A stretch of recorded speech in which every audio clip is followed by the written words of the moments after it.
আসসালামু আলাইকুম ওরহমতুল্লাহ। সুপ্রিয় শিক্ষার্থীবৃন্দ, আশা করি তোমরা সবাই ভালো আছো। এই ভিডিওটা তৈরি করছি নবম শ্রেণীর শিক্ষার্থীদের জন্য। 2024 সালের নবম শ্রেণীর বাংলা বইয়ের ষষ্ঠ অধ্যায়ের 183, 184 এবং 185 পৃষ্ঠার প্রশ্নগুলোর উত্তর নিয়ে আজকে আমরা আলোচনা করব। নবম শ্রেণীর বাংলা ষষ্ঠ অধ্যায় সাহিত্য পড়ি সাহিত্য লিখি এর দ্বিতীয় পরিচ্ছেদে আছে গল্প, যার 6.2.7 জীবনের সঙ্গে গল্পের সম্পর্ক খুঁজি।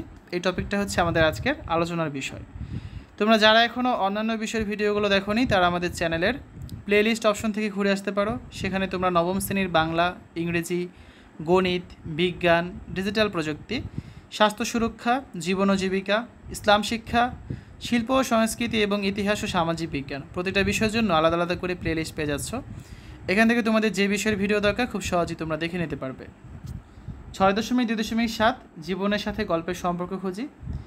100 থেকে 150 শব্দের মধ্যে নিজের প্রশ্নগুলোর উত্তর লেখো। এরপর সহপাঠীর সঙ্গে আলোচনা করো এবং প্রয়োজনে তোমার উত্তর সংশোধন করো। এখানে 4টা প্রশ্ন আছে, প্রত্যেকটা প্রশ্নের উত্তর তোমাকে 100 থেকে 150 শব্দের মধ্যে দিতে হবে। তো প্রথম প্রশ্নটা হচ্ছে, নিম গাছ গল্প থেকে নিম গাছের উপকারিতা সম্পর্কে যা জানলে তা লেখো। দ্বিতীয় প্রশ্নটা হচ্ছে, ওদের বাড়ির গৃহকর্ম নিপুণা লক্ষ্মী বোটার ঠিক এই দশা, বিশ্লেষণ করো। তো এই দুটো প্রশ্নের উত্তর তোমার লিখবে 183 পৃষ্ঠায়। তারপর 3 নম্বর প্রশ্নটা হচ্ছে, নিঃস্বার্থ উপকার ও স্বার্থপরতা এই গল্পে কীভাবে প্রতিফলিত হয়েছে সেটা লেখো। এটা তোমরা লিখবে 184 পৃষ্ঠায়। আর 4 নম্বর প্রশ্নটা হচ্ছে, নিম গাছের মতো উপকারী 3টি গাছের নাম লেখো এবং সেগুলো গুণাগুণ লেখো। তো এটার জন্য তোমাদের 2 পৃষ্ঠা জায়গা দেওয়া হয়েছে। 184 পৃষ্ঠায় কিছু জায়গা আছে এবং 185 পৃষ্ঠা পুরোটাই দেওয়া আছে। তো এটার অ্যান্সারটা একটু বড় হবে, সেটা 200 থেকে 250 শব্দ হতে পারে, ঠিক আছে? তো আমরা এই 4টা প্রশ্নের অ্যান্সার দেখব। তার আগে হচ্ছে আমরা নিম গাছ গল্পটা একবার পড়ে নিব এবং গল্প কী সে সম্পর্কে আমাদের জানতে হবে। দেখো, নিম গাছ লিখেছেন কে? বনফুল।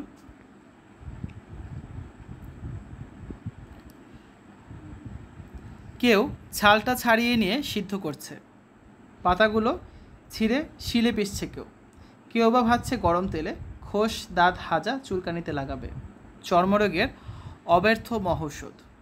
কচি পাতাগুলো খায়ও অনেকে, এমনি কাঁচাই কিংবা ভেজে বেগুন সহযোগে, যকৃতের পক্ষে ভারী উপকার। কচি ডালগুলো ভেঙে চিবোয় কত লোক, দাঁত ভালো থাকে, কবিরাজরা প্রশংসায় পঞ্চমুখ। বাড়ির পাশে গজালে বিজ্ঞরা খুশি হন, বলেন নিমের হাওয়া ভালো, থাক কেটো না, কাটে না কিন্তু যত্নও করে না।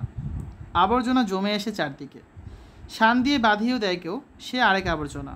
হঠাৎ একদিন নতুন ধরনের লোক এলো একটা, মুগ্ধ দৃষ্টিতে চেয়ে রইল নিম গাছের দিকে, ছাল তুলল না, পাতা ছিঁড়ল না, ডাল ভাঙল না, মুগ্ধ দৃষ্টিতে চেয়ে রইল শুধু। বলে উঠল, বাহ কি সুন্দর পাতাগুলি, কি রূপ, থোকা থোকা ফুলেরই বা কি বাহার, এক ঝাঁক নক্ষত্র নেমে এসেছে যেন নীলাকাশ থেকে সবুজ সায়রে। বাহ!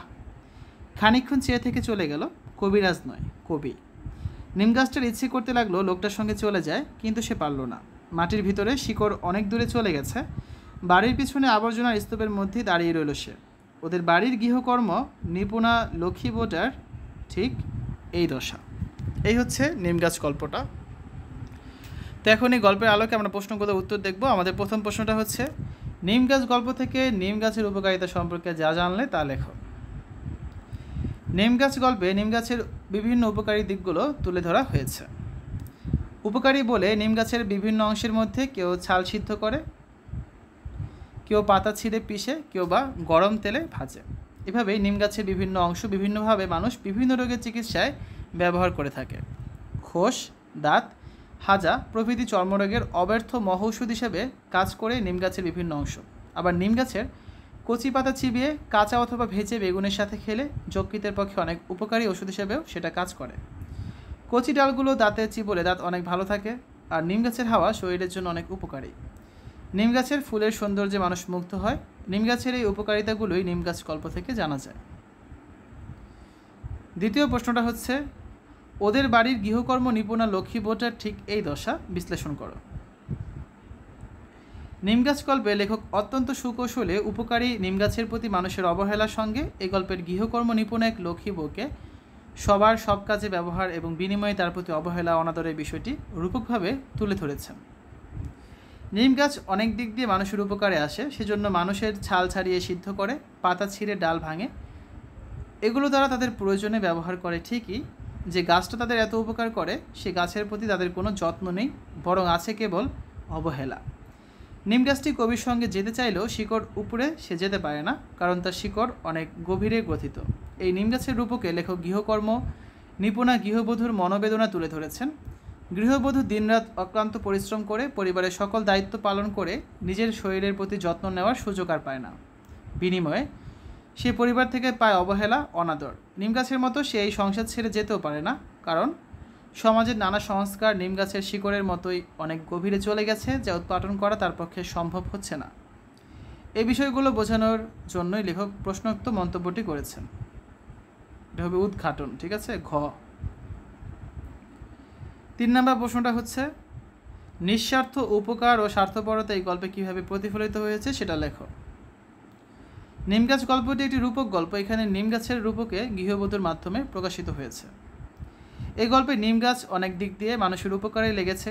খোস, দাঁত, হাঁচ, চুলকানিতে এটি অব্যর্থ মহৌষধ হিসেবে মানুষের উপকার করছে। যকৃতের জন্য এটি অনেক বেশি উপকারী। দাঁতকে মজবুত করতেও এর ডাল ভারী উপকারী। নিম গাছের হাওয়ায় মানুষের শরীরের জন্য অনেক ভালো। এতে এত উপকার করে নিঃস্বার্থভাবে মানুষের জন্য নিজেকে বিলিয়ে দিয়েছে। বিনিময়ে মানুষ দেখিয়েছে স্বার্থপরতা। তার কোনো যত্ন তো করেই না, বরং চারদিকে আবর্জনা ফেলে গায়ে শান দিয়ে বেঁধে দিয়েছে। অন্যদিকে গৃহকর্ম নিপুণা গৃহবধূ নিম গাছের মতো নিজের জীবনকে নিঃস্বার্থভাবে বিলিয়ে দিয়েছে সংসারের সুখের জন্য।